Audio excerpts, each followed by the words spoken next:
Bismillahirrahmanirrahim. Alhamdulillahi hamdan katsiran thayyiban mubarakan fihi kama yuhibbu rabbuna wa yarda. Wa ashhadu an la ilaha illallah wahdahu la syarika lah. Wa ashhadu anna Muhammadan abduhu wa rasuluh. Sallallahu alaihi wa ala alihi wa ashabihi ajma'in. Amma ba'd.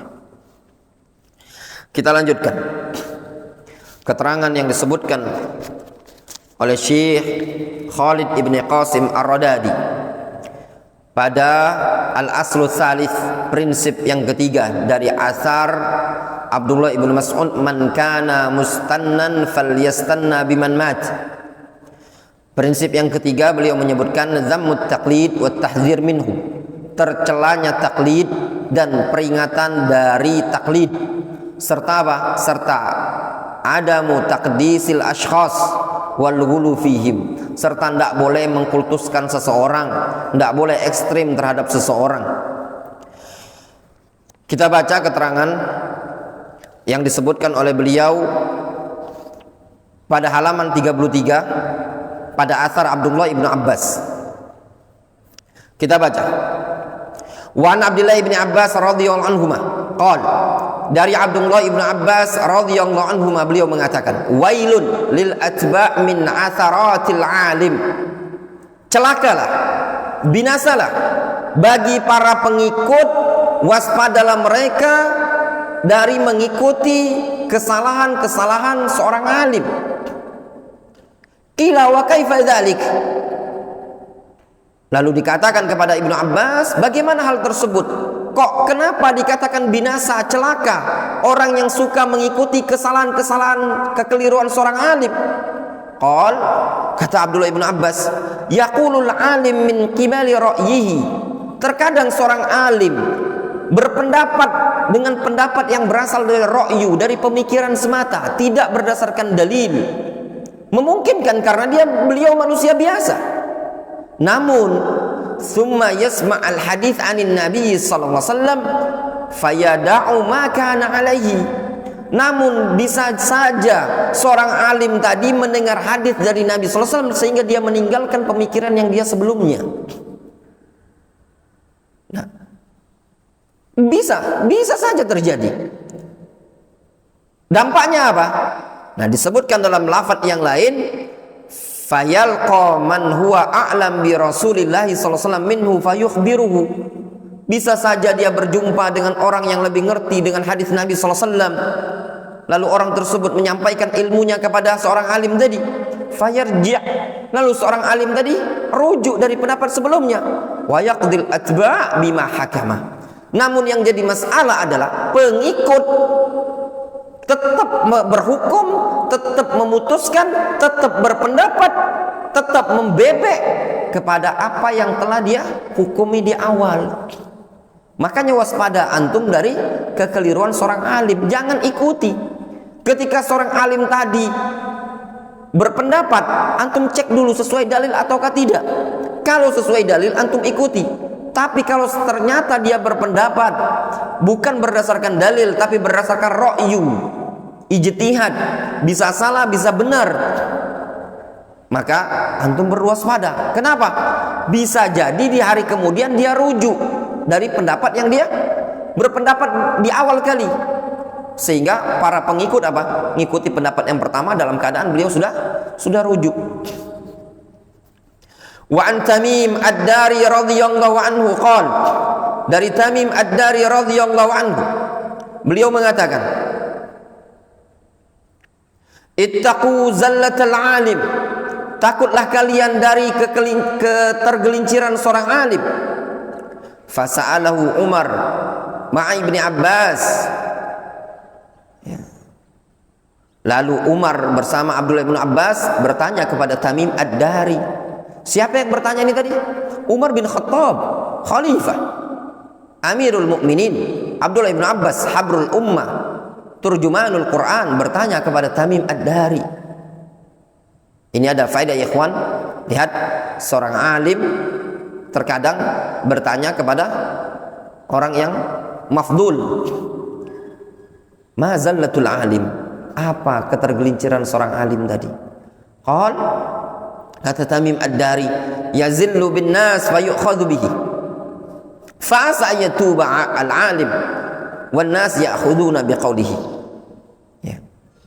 Yaitu dalam bentuk ketergelinciran. Ya. Dengan sebab apa? Dengan sebab pendapat dia tadi tergelincir di tengah-tengah umat manusia, sehingga beliau pun diambil pendapatnya. Bisa jadi dia seorang alim tadi taubat, namun umat manusia tetap mengambil pendapat dia. Wa an Mu'adz bin Jabal radhiyallahu anhu qala, dari Mu'adz bin Jabal radhiyallahu anhu beliau mengatakan, ya ma'syarul arab. Ana ulangi. An Mu'adz bin Jabal radhiyallahu anhu qala, dari Mu'adz bin Jabal radhiyallahu anhu beliau mengatakan, ya ma'syarul arab, kaifa tasna'un bi thalathin. Kata Mu'adz bin Jabal, wahai bangsa Arab, kaifa tasna'una bi thalathin. Bagaimana yang kalian lakukan? Apa tindakan kalian terhadap 3 perkara ini? Dunia taqta a'naqakum, dunia yang bisa memutus leher kalian, yang bisa memenggal kepala kalian. Wa zallatul alim, ketergelinciran seorang alim. Wajidalul munafiqin bil Quran, bagaimana perbuatan kalian, tindakan kalian terhadap debatnya seorang munafik dengan membawa Al-Quran. Fasakatu, orang-orang pun ma'syarul Arab tadi diam. Orang-orang Arab terdiam. Faqal, kata Mu'adz bin Jabal mengatakan, ammal alim, adapun seorang alim tadi, fa in ihtada fala tuqallidu dinakum. Kalaupun dia mendapatkan petunjuk, dia berada di atas al-haq, dia benar, fala tuqalliduhu dinakum. Jangan kalian taklidkan agama kalian terhadap dia. Jangan kalian ikat agama kalian dengan seorang alim. Makanya prinsip kita dalam beragama, jangan antum ikat agama antum, manhajnya antum dengan ashkhas, tapi ikatlah dengan syariat, dengan ittiba. Wa in iftatana fala taqta'u minhu iyasakum. Kalau seandainya seorang alim tadi terfitnah, ada kesalahan, ada ketergelinciran, maka jangan kalian putus asa dari dia. Fa innal mu'min yaftatin thumma yatub. Dikarenakan seorang mukmin mungkin saja dia terfitnah lalu dia bertaubat. Wa ammal Qur'an falahu manarun kamanari tariq fala yakhfa ala ahadin. Adapun Al-Qur'an, dia memiliki simbol rambu-rambu seperti rambu-rambu jalan, tidak tersamarkan bagi seseorang pun. Fama araftum minhu fala tas'alu anhu. Apa yang kalian ketahui dari Al-Qur'an tersebut, maka jangan kalian banyak bertanya. Wa ma syakaktum fakiluhu ila alimihi. Apa yang kalian ragu dari Al-Quran tersebut, serahkan kepada orang yang mengerti. Tanya kepada orang yang mengerti, tanya orang yang pandai. Wa ammad dunya, adapun dunia yang bisa memutus leher kalian, faman ja'alallahu al-ghina fi qalbihi faqad aflaha. Siapa yang Allah jadikan kaya dalam hatinya, maka sungguh dia telah beruntung. Wa man la falaisa binafi'atihi dunyah. Maka barang siapa yang tidak Allah jadikan kaya di hati dia, maka dunia tidak akan bermanfaat bagi dia. Demikianlah ikhwah ya tullabal ilm, orang yang Allah jadikan kekayaan dalam hatinya, ghinahu ada dalam qalbihi, ada dalam hatinya, maka itu orang beruntung, orang yang akan merasakan kelapangan dan ketenangan. Itulah yang disebutkan oleh Nabi SAW, wa ja'alallahu al-ghina fi qalbihi. Allah jadikan kaya dalam hatinya. Orang kalau sudah kaya hati, luar biasa, ka'annahu hizat lahud dunya bihadzafirihi. Seakan-akan ini orang diliputi oleh dunia dari segala sisi. Itu kalau kaya hati. Tapi kalau hatinya miskin, walaupun dia bergelimang dengan harta yang banyak, walaupun dia berada pada jabatan dan kedudukan yang tinggi, walaupun penuh dengan perhiasan permadani yang indah, di rumahnya yang mewah, dari kendaraan yang luar biasa nyaman, namun kalau hatinya penuh dengan kefakiran, penuh dengan kemiskinan, maka akan tetap ada kerakusan pada diri dia. Maka dia tidak akan merasa puas dengan dunia yang ada pada dia tadi. Namun kalau orang sudah kaya hatinya, walaupun cuma sekedar makanan yang mencukupi dia di hari tersebut, itu saja dia akan menjadikan dunia ini seakan-akan hizat lahud dunya bihadzafirihi.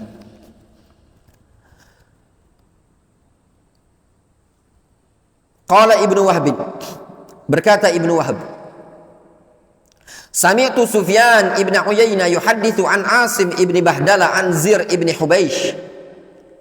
Kata Ibnu Wahb, aku mendengar Sufyan bin Uyainah menyampaikan hadis dari Asim ibn Bahdalah, dari Az-Zir bin Hubeish, an Ibni Mas'ud radhiyallahu anhu, dari Abdullah bin Mas'ud radhiyallahu anhu.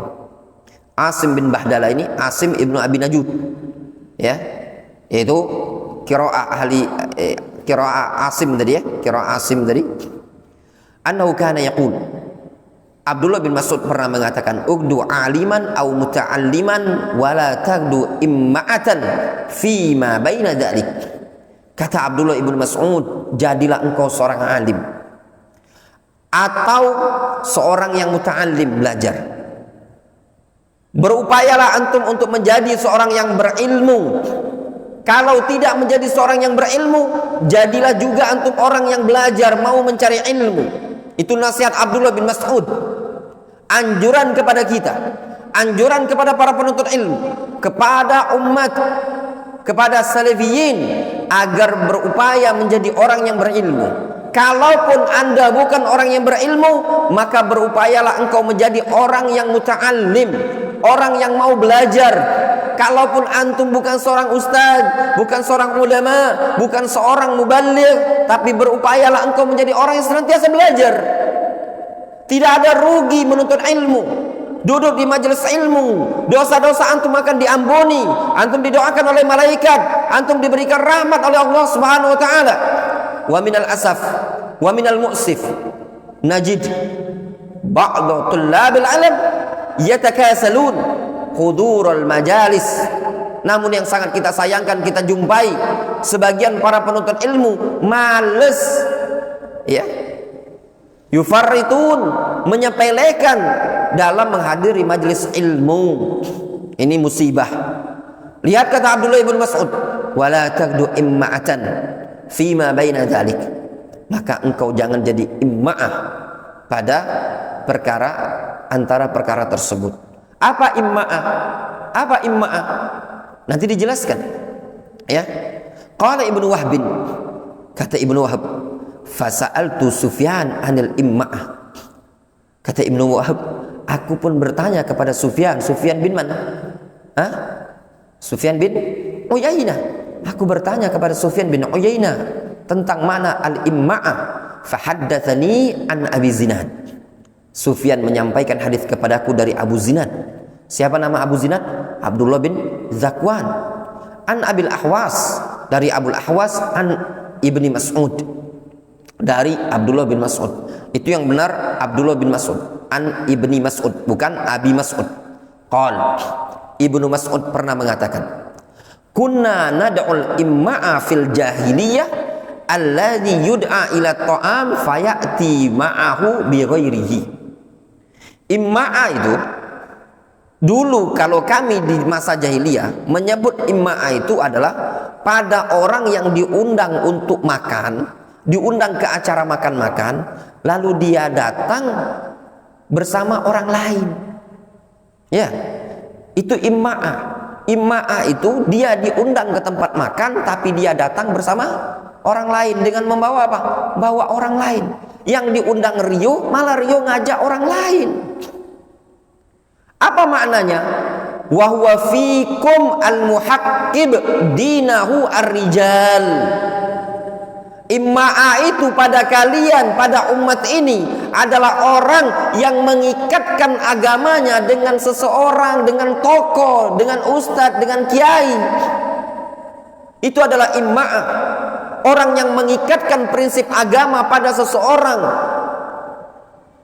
Dalam riwayat yang lain Abdullah ibn Mas'ud mengatakan makna imma'ah adalah in ihtadau ihtadaitu wa in dallu dalaltu. Itu maknanya, kalau orang tersebut dapat petunjuk, aku pun dapat petunjuk.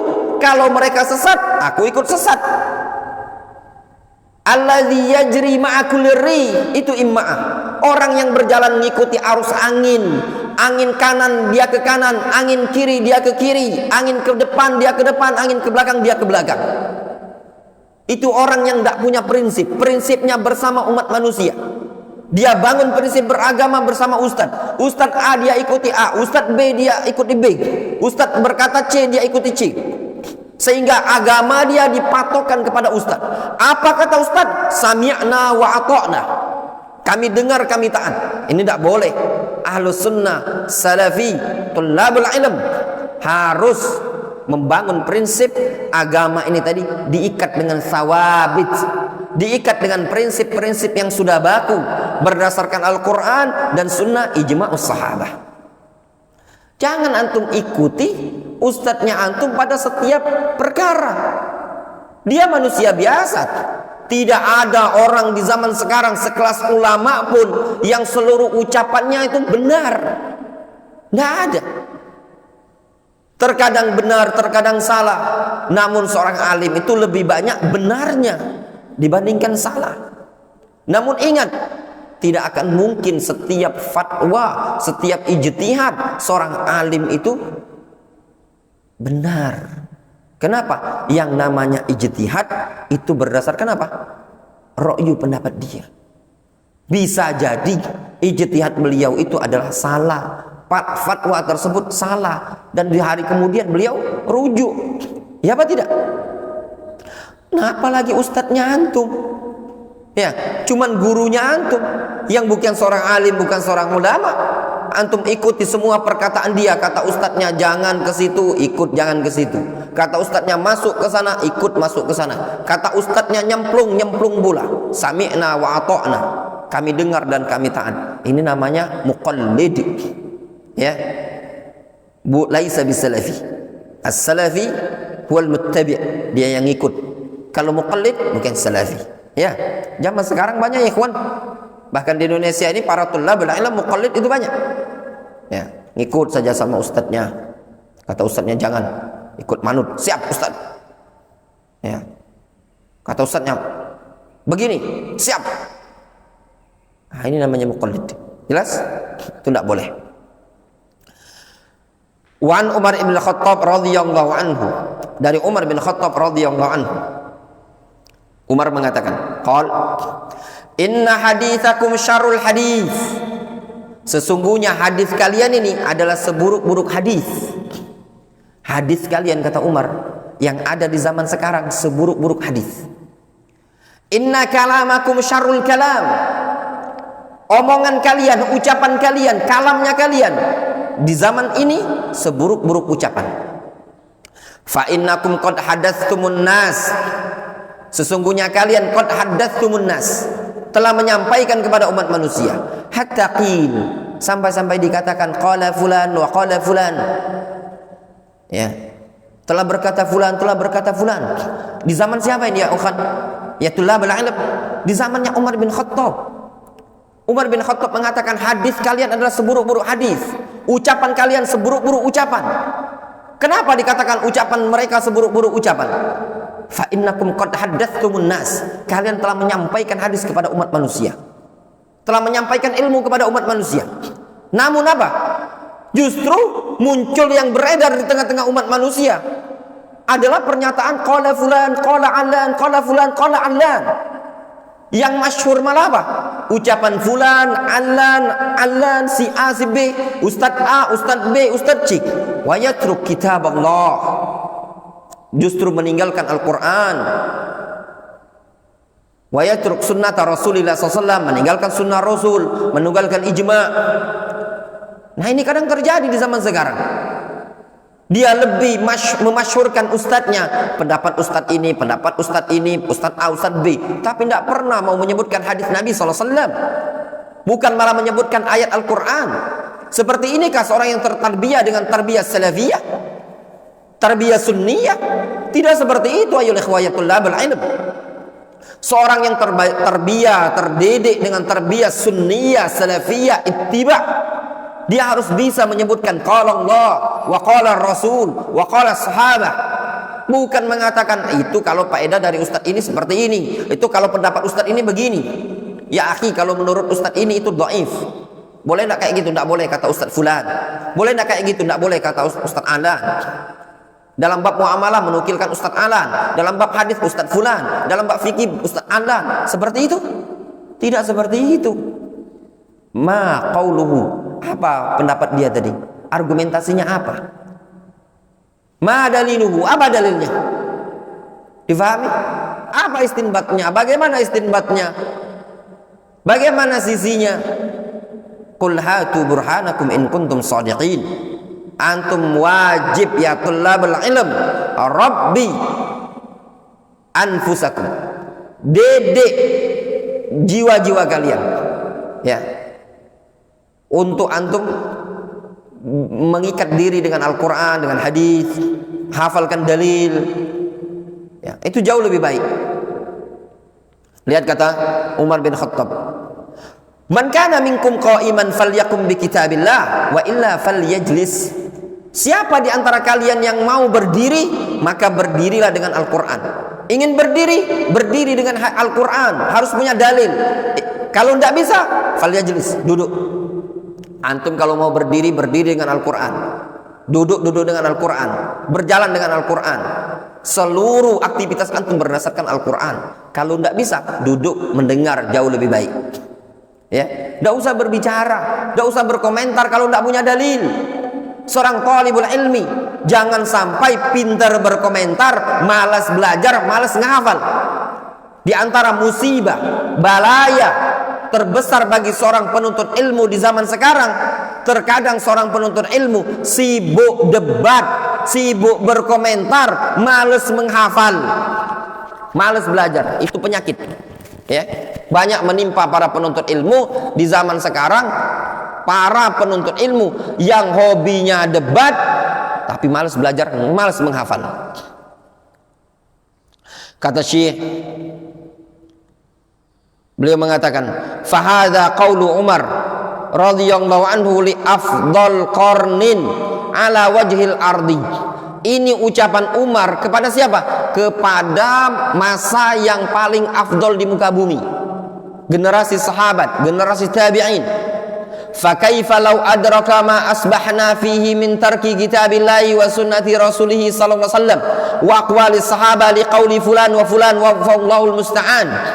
Terus bagaimana kalau seandainya Umar bin Khattab menjumpai masa kita yang sekarang umat manusia sudah berubah, meninggalkan Al-Quran dan Sunnah, telah meninggalkan juga aqwalus sahabah, justru lebih mengikuti qaul fulan wa allan. Bagaimana kalau seandainya Umar ada di zaman sekarang? Ya enggak? Justru Umar mungkin lebih marah lagi, ya ikhwan, ya, lebih marah, lebih tegas lagi. Apa yang diucapkan oleh Umar bin Khattab? Zaman sekarang kita jumpai betapa banyak kita jumpai orang yang mengatakan qala fulan, qala Ustaz Alan mengatakan begini, Ustaz B mengatakan begini. Bahkan di zaman sekarang para ikhwah kita salafiyin yang di Indonesia ini lebih banyak mengenal ustadz dibandingkan para ulama. Santri-santri di Indonesia terkadang lebih mengenal. Di Indonesia itu dari Aceh ada Ustadz Fulan, Medan ada Ustadz Alan, semuanya tahu dia list asatidzah ahlus sunnah salafiyin dari Aceh sampai Papua, itu dia tahu. Namun siapa saja para ulama yang ada di zaman Syekh Ibnu Baz tidak kenal. Bahkan sebagian talabatul ilm, sebagian orang yang pernah belajar di majelisnya para ulama, di masyayikh, kadang tidak kenal siapa Muhammad Aman Al-Jami, siapa Hafidh Hakami, siapa Ahmad An-Najmi, tidak kenal. Demikian juga mereka yang ada di Yaman, terkadang tidak kenal siapa Syaukani, siapa As-San'ani, siapa Ma'mar Ibn Rashid, ya, siapa Ibnul Wazir, siapa Al-Wadi'i. Juga mereka-mereka yang belajar di negara-negara lain terkadang tidak kenal dengan ulama-ulama senior Ahmad Syakir, Mahmud Syakir dan yang lainnya. Mereka cuma tahu ya ustadz ini saja. Kalau ulama paling tahunya Ibnu Utsaimin, Al-Albani. Seperti itu kah thalabatul ilm? Tidak seperti itu. Thalabatul ilm harus kenal ulama. Siapa salaf kita, siapa sahabat kita, akwal mereka, itu yang dipelajari. Didik, ikat agama antum dengan sesuatu yang sudah merupakan kesepakatan para ulama. Kata Syekh, wa ma'aqubhi taqlid wa syiddati khatarihi, bersamaan buruknya taklid dan sangat bahayanya taklid, baida anna ala talibil ilmi ayyahdzar kullal hadzar min maslakil istiqlal. Namun ya ikhwan, ya tullabul ilm, ahlus sunnah, kita tahu taklid enggak boleh, buruk taklid. Buruk taklid itu tadi, syiddah khotorihi, bahaya taklid itu sangat parah, sangat mengerikan. Namun wajib bagi seorang talibul ilmi agar waspada dengan segala kewaspadaan dari menempuh jalan istiqlal, dari menempuh jalan bersendiri, jalan dewek, wa hubbit tafarrud, lebih menyukai kesendirian, wal mukhalafah, lebih senang menyelisihi orang banyak, wasyudzud, lebih senang memunculkan perkara-perkara yang nyeleneh. Nah, itu tidak diperbolehkan. Hati-hati istiqlal, ya, itu alamatul inhiraf, tanda penyimpangan. Kita tidak boleh taklid, tapi ingat, kita juga harus ijtima' ma'al ulama. Alhamdulillah para ulama banyak, antum ittiba para ulama, baca keterangan para ulama, ya. Ada teman-teman dari kalangan ahlus sunnah, antum ta'awun bersama mereka, ittiba kepada Al-Quran dan sunnah. Wa adam ihtirami a'immatil Islam wa tauqirihim, juga perlu waspada dengan segala kewaspadaan untuk tidak menghormati ulama-ulama Islam dan memuliakan mereka. Itu waspadai. Sebagian orang kadang kurang ihtiram dengan para ulama, ya. Fa innahu maslakun wakhim wa mazlakun khatir, dikarenakan upaya istiqlal, hubbit tafarrud, adamu ihtiramil ulama, atabisyudzud, itu semua adalah jalan yang sangat membinasakan dan juga licin lagi, menggelincirkan, berbahaya. Jelas? Nah, di sini dicontohkan suka istiqlal. Ya. Qala Ibnu Rajab, berkata Ibnu Rajab rahimahullah taala, wal yakun al insanu ala hadarin mimma hadatsa ba'dahu, hendaknya seseorang itu berada dalam suatu kewaspadaan dari perkara-perkara yang terjadi setelah mereka, yaitu al-a'immah, setelah generasi para a'immah. Kita harus waspada dari perkara-perkara yang muncul setelah generasi para ulama di zaman dahulu. Fa innahu hadatsa ba'dahum hawadits katsirah, dikarenakan sudah terjadi sekian banyak kejadian-kejadian setelah generasi a'immah al-arba'ah.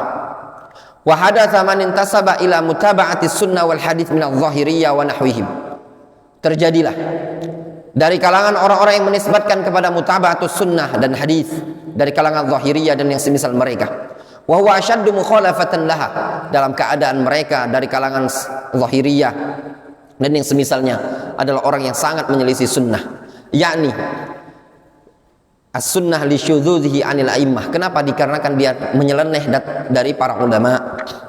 Wan firadihi anhum bi fahmin yafhamuhu, dan juga bersendirian dengan pemahaman yang dia fahami berdasarkan pemahaman dia saja. Au bi akhdhi ma lam ya'khudh bihi al-a'immah min qablihi, atau dia mengambil pendapat yang tidak diambil oleh para ulama yang sebelumnya. Nah, ini juga kadang terjadi ya ikhwan, ya. Di suatu masa, di suatu zaman, orang mengikuti pendapat zahiriyah dalam keadaan pendapat zahiriyah ini tadi mukhalafah ijma', mukhalafah al-a'immah, itu tidak diperbolehkan juga, ya. Wa qala adz-Dzahabi fi tarjamati Ibnu Hazm adz-Dzahiri rahimahullah ta'liqan ala qawlihi ana attabi al-haq wa ajtahid wa la ataqayyad bi madhhabin. Al-Imam adz-Dzahabi rahimahullah ta'ala menyebutkan, ketika menyebutkan dalam biografi Ibnu Hazm adz-Dzahiri, ya, Al-Zahabi mengomentari ucapan Ibnu Hazm ketika Ibnu Hazm mengatakan ana attabi al-haq wa ajtahid wa la ataqayyad bi madhhabin. Kata Ibnu Hazm, aku ngikuti kebenaran, aku berijtihad, aku tidak mengikat dengan mazhab tertentu. Qultu na'am, kata Az-Zahabi, na'am, betul. Man balagha rutbatal ijtihad, siapa yang sudah mencapai tingkatan ijtihad, wa syahida lahu bidzalika iddatun minal a'immah, dan dia telah disaksikan, direkomendasi oleh banyak para ulama, lam yasa'lahu ayyuqallid, tidak boleh bagi dia taklid. Kama annal faqih al-mubtadi al-ami alladhi yahfazul Qur'an aw katsiran minhu la yasughu lahu al-ijtihad abada. Sebagaimana juga seorang faqih pemula, seorang ami, orang yang ngerti tapi dia masih pemula, awam, dia baru hafal Al-Qur'an atau banyak yang dia sudah hafal dari Al-Qur'an tersebut, juga tidak boleh ijtihad. Ya. Orang yang sudah mencapai martabah ijtihad tidak boleh dia taklid. Demikian juga sebaliknya, orang yang kalau cuma baru hafal Al-Quran, baru belajar, baru nuntut ilmu, tidak boleh bagi dia berijtihad. Fakaifa yajtahid? Bagaimana dia kok mau berijtihad? Wa mal ladzi yaqul? Apa yang harus dia ucapkan? Alama yabni wa kaifa yatir wa lamma yurayish? Dia akan membangun di atas apa? Bagaimana dia bisa terbang dalam kondisi dia belum ada tumbuh bulunya? Itu maksudnya. Kata Al-Hafidh Az-Zahabi, iya betul, kita attabi al-haq, kita tidak boleh taklid, tapi perlu kita waspadai. Lihat kondisi kita. Kalau kita orang yang baru pemula, belum mencapai martabatul ijtihad, belajar masih cetek, masih dangkal ilmunya tadi, ikuti para ulama. Jangan keluar dari bimbingan para ulama. Ikuti ar-rasikhun, ulama-ulama yang ngerti dalam bab fikih, dalam bab muamalah. Jangan sok mufti berfatwa, mengeluarkan fatwa ini haram, ini masalah kontemporer, perlu Anda tanya ke seorang alim, tanya ke seorang ulama, minta bimbingannya, jelaskan tasawurnya secara kamil. Itu sikap seorang talibul ilmi. Kita ini pemula ya ikhwan, kita ini nastafid min ulama'ina, kita nadrus indal ulama, belajar dari para ulama, namshi wara'al ulama, berjalan di belakangnya para ulama. Lakinna la nuqallid al-ulama wa la nuqallid al-masyayikh. Jangan taklid ke ulama, jangan taklid kepada masyayikh. Nastafid. Kemudian kata Az-Zahabi rahimahullahu taala, wal qismus tsalits, jenis yang ketiga, al-faqih al-muntahi al-yaqid al-fahim al-muhaddits. Seorang yang faqih, orang yang mencapai puncak, yang punya kepekaan, yang faham, lagi ahlul hadis, alladzi qad hafidha mukhtasaran minal furu', yaitu orang yang telah menghafal matan-matan ringkas dari cabang-cabang fikih, wa kitaban fi qawaidil usul, juga menghafal kitab-kitab dalam kaidah usul, wa qara'an nahwa, baca ilmu nahwu, wa syaraka fil fadail, dan juga memiliki sekian banyak keutamaan, ma'ahifzihi li kitabillah, dalam kondisi dia juga hafal Al-Quran, wa tasyawilihi bitafsirihi, sibuk dengan tafsir, wa quwa munazaratihi, punya kekuatan dalam diskusi. Fahadi rutbatu man balaghal ijtihad al-muqayyad. Ini adalah orang yang sudah mencapai derajat ijtihad al-muqayyad. Difahami? Jadi mencapai derajat ijtihad itu tidak gampang. Hafal Al-Quran, sibuk dengan tafsir, punya kekuatan dalam diskusi, punya ngerti qawaid al-usul, hafal mukhtasar dalam bab furu', wa ta'ahhala lin nazar fi dalailil a'immah, punya kemampuan untuk mencermati dalil-dalil 4 mazhab tadi, dalil-dalil para ulama. Famata wada'a lahul haq fi mas'alatin wa thabata fiha an-nas wa amila biha ahadul a'imma al-alam ka Abi Hanifah masalan, au ka Malik al-Auza'i au Tsauri au Syafi'i wa Abi Ubaid wa Ahmad wa Ishaq, falyattabi fi al-haq wa la yasluk ar-rukhas wal yatawarra' wa la yas'u fiha bi adami qiyamil hujjah alai taqlidun. Kata beliau, maka barang siapa yang telah nampak bagi dia kebenaran dalam suatu masalah, ada dalilnya dan juga diamalkan oleh salah satu 4 imam mazhab seperti Abu Hanifah atau Malik atau Auza'i atau Tsauri, ya, atau Syafi'i atau Abu Ubaid atau Ahmad atau Ishaq, maka ikuti kebenaran tadi. Jangan menempuh cara-cara yang mencari rukhsah. Hendaklah dia punya sikap wara'. Tidak diperbolehkan bagi dia untuk taklid pula dalam masalah ini setelah nampak hujjah bagi dia. Jelas ya ikhwan? Lihat kata Az-Zahabi, orang yang sudah mencapai martabatul ijtihad, nampak dalil jelas, itu pun dia tetap ngikuti salah satu a'immah, tidak boleh taklid. Nah, sehingga jangan keluar, jangan antum memunculkan suatu pendapat yang tidak ada pendapat ulama sebelumnya ya ikhwan. Iyaka an tatakallam fi mas'alatin laisa laka fiha imam.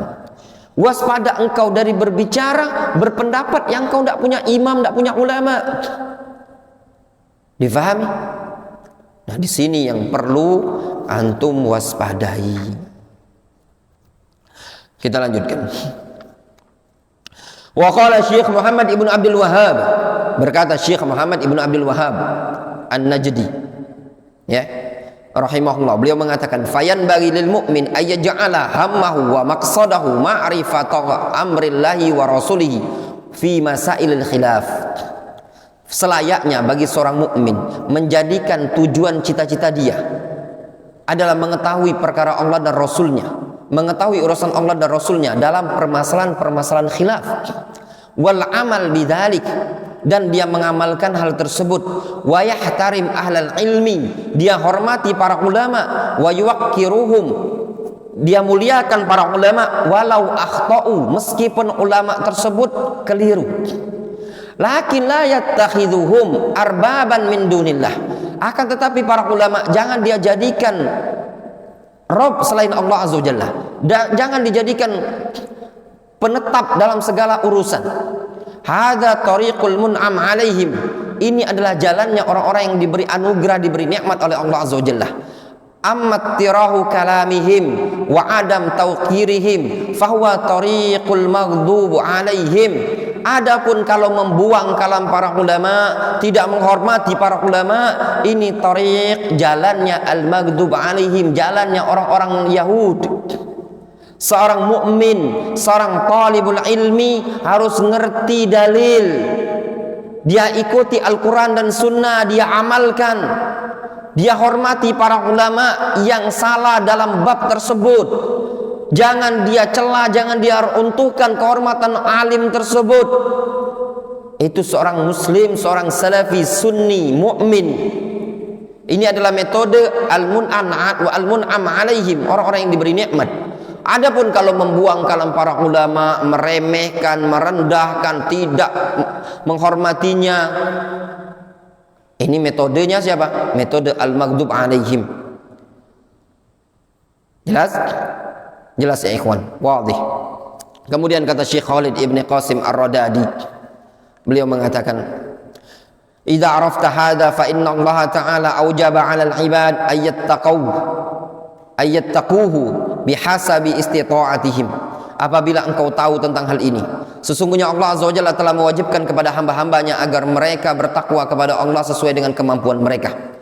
Wa aslut taqwa ma'rifatu ma yattaqa tsummal amal bihi. Asal ketakwaan adalah mengenal apa yang dia takuti kemudian dia amalkan. Itu namanya asal takwa. Dia kenali kemudian dia amalkan. Mana yang bisa mendekatkan diri kepada Allah, yang dia bisa bertakwa dengannya tadi, dia kenali lalu dia amalkan. Fal wajib ala kulli abdin, yang wajib bagi setiap seorang hamba, ayyabdzala juhdahu fi ma'rifati ma yattaqi mimma amarahu Allah bihi. Yang wajib bagi setiap hamba, setiap orang, dia mencurahkan kesungguh-sungguhannya dalam mengetahui, mengenali apa-apa yang dia butuh takwa kepada Allah Subhanahu wa ta'ala-nya, dari apa yang Allah perintahkan dia dengannya, wa nahaw anhu, dan Allah larang juga darinya. Tsumma yaltazim ta'atallahi wa rasulihi, kemudian dia komitmen terhadap ketaatan kepada Allah dan kepada Rasul.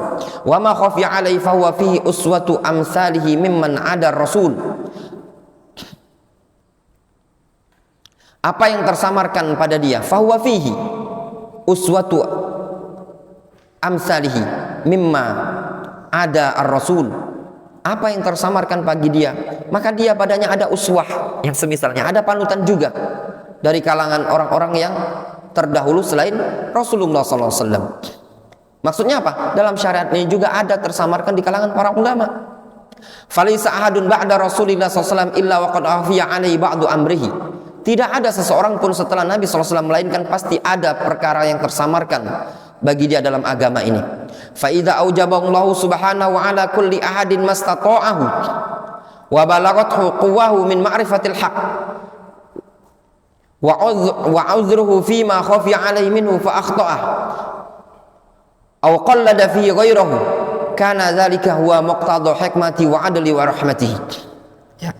Apabila Allah Subhanahu wa taala mewajibkan bagi setiap seseorang sesuai dengan apa yang dia mampu dan telah sampai kekuatan dia dari mengenali al-haq tersebut, dan ada uzur juga bagi dia pada perkara yang samar bagi dia tersebut, lalu dia keliru atau dia taklid kepada orang lain, maka yang demikian itu semua sebenarnya adalah konsekuensi dari hikmah dan keadilan serta rahmat dari Allah Azza wa Jalla. Bi khilafi ma law farada 'ala al-ibad taqlidu man sya'u minal ulama wa ayakhtar kullun minhum rajulan yansibu mi'yaran 'ala wahyihi wa yu'rid an akhdhil ahkam wa iqtibasiha min mishkatil wahyi fa inna hadha yunafi hikmatahu wa rahmatahu wa ihsanahu wa yuaddi ila dhiya'i dinihi wa hajri kitabihi wa sunnati rasulih kama waqa'a fihi min man waqa'a wa billahi taufiq. Kemudian beliau mengatakan, berbeda kalau seandainya ternyata Allah Subhanahu wa taala mewajibkan kepada hambanya untuk taklid kepada siapapun yang dia inginkan dari kalangan para ulama.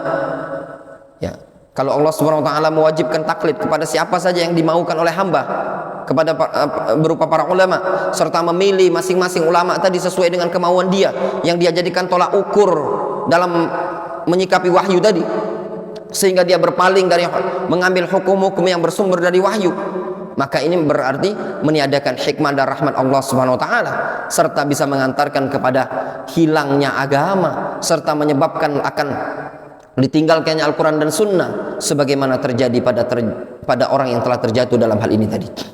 Difahami? Nah, itu hikmahnya Allah Subhanahu wa taala. Apa hikmahnya ya Allah? Allah Subhanahu wa taala tetapkan tidak ada orang yang maksum setelah Nabi kita Muhammad SAW. Allah Subhanahu wa taala mewajibkan kepada kita sesuai dengan kemampuan kita, sesuai dengan ilmu yang ada pada kita. Apa yang kita salah atau dia ngikuti taklid kepada orang lain, sebenarnya itu adalah hikmah dari Allah Subhanahu wa taala, menunjukkan apa? Bahwasanya manusia itu punya dengan kelemahan.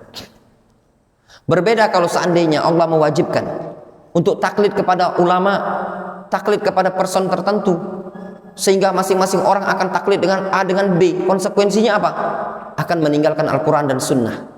Namun tatkala Allah Subhanahu wa taala menetapkan bahwasanya para ulama itu bisa salah, itu dengan hikmah, dengan rahmat dari Allah Subhanahu wa taala, menuntut umat manusia berupaya agar ittiba, ngikuti para ulama yang berdasarkan dalil, bukan mengikuti ulama yang berada dalam kekeliruan pada akhta. Wallahu ta'ala a'lamu bissawab. Masih tersisa al-aslur rabi' wal akhir, prinsip yang keempat dan yang terakhir. Insyaallah ta'ala kita lanjutkan pada pertemuan berikutnya. Kalau tidak ada halangan, insyaallah kita lanjut di malam hari ini. Naktafi bihadzal qadar.